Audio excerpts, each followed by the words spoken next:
Estamos de regreso con usted. Aquí en San Lázaro se desarrolló un foro para establecer políticas públicas para atender y erradicar este asunto de la fabricación de culpables.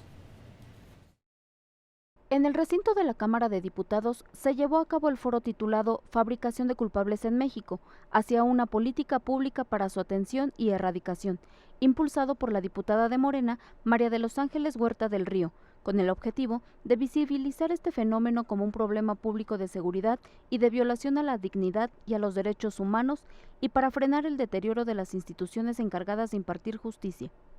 Durante la inauguración del mismo, Huerta del Río sostuvo que el Poder Legislativo debe tener claro que la fabricación de culpables es una forma extrema de violencia, por lo que se deben impulsar políticas públicas para garantizar su erradicación.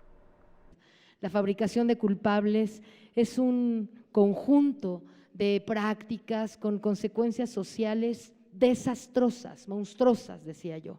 Se fragmentan las familias, se ataca y se deteriora el patrimonio, hay una distorsión sistemática del sistema de justicia, se revictimiza no solo a quien injustamente está ahí, sino a toda la familia y de algún modo a toda la sociedad.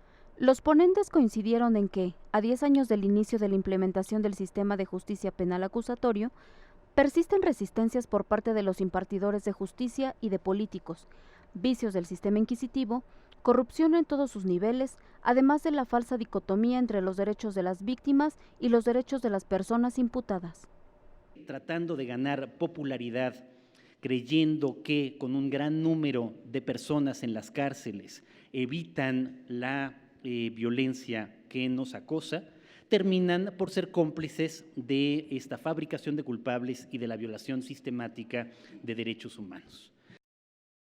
Porque mientras no entendamos que la seguridad de los ciudadanos, la ciudad de los habitantes de este país pasa por un debido proceso, no dejaremos de tener estos testimonios que seguramente escucharemos. También hablaron del reto que esta problemática supone para el nuevo gobierno, entre ellas el otorgar garantías y atención a las víctimas.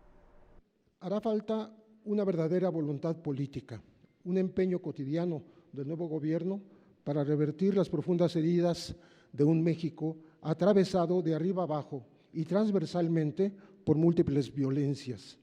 No puede haber otra forma de serenar al país que dar respuestas a la espiral de agravios que permitieron las administraciones panpriistas anteriores y que nos sumieron en la ingobernabilidad. Las víctimas son nuestra base moral, de donde debemos de recomenzar esa nueva etapa para México.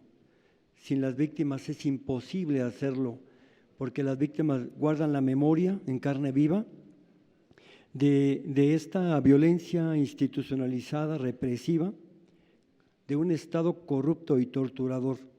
Los trabajos de este foro se dividieron en varias mesas, cuya realización terminará este martes.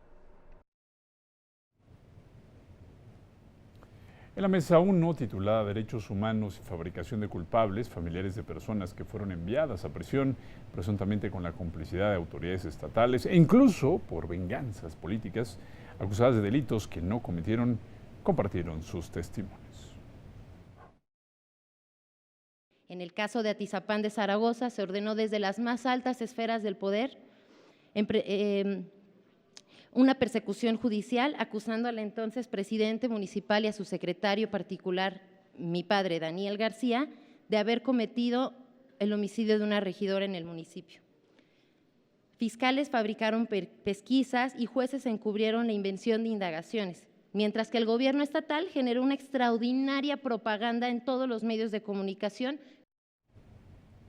Enriqueta Cruz Gómez narró que su hija lleva 11 años ya privada de la vida y de su libertad y sin sentencia por un delito que no cometió. Sin embargo, Brenda fue trasladada y obligada a entrar a una sala de audiencias en donde la estaban esperando 3 hombres encapuchados. Brenda fue brutalmente agredida física, sexual y psicológicamente. La finalidad de tales agresiones era coaccionarla para obtener una confesión de su presunta participación en el supuesto secuestro y asesinato del señor Hugo Alberto Wallace. A pesar de tal muestra de salvajismo, Brenda negó rotundamente su participación. Al impartir la conferencia magistral denominada Publicidad Procesal y Acceso a la Información, Derechos en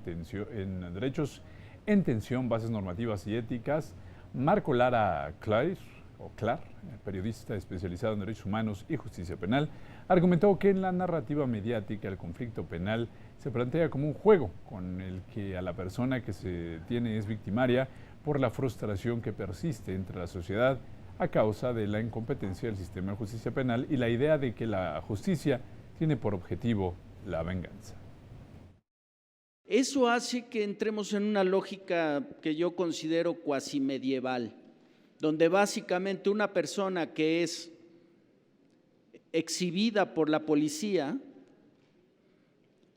o por el Ministerio Público o por cualquier otra persona es automáticamente culpable, sin que eso pase por el sistema de justicia penal. Que es lo que se está discutiendo en el Congreso, sistema de justicia penal adversarial y oral. Y el especialista subrayó que las instituciones del Estado, actoras del sistema de justicia penal, están obligadas a rendir cuentas y proveer el acceso a la información durante el conflicto penal, pero protegiendo la dignidad, integridad y privacidad y los datos personales de quienes lo protagonizan. Enfoquemos nuestra frustración, enfoquemos nuestra ira en construir estructuras democráticas que ayuden a materializar derechos. Los derechos, si no se ejercen, otros se apropian de ellos o de la posibilidad de ejercerlos. Entonces, yo creo que una defensoría ciudadana de víctimas de la exhibición mediática es algo cada vez más necesario.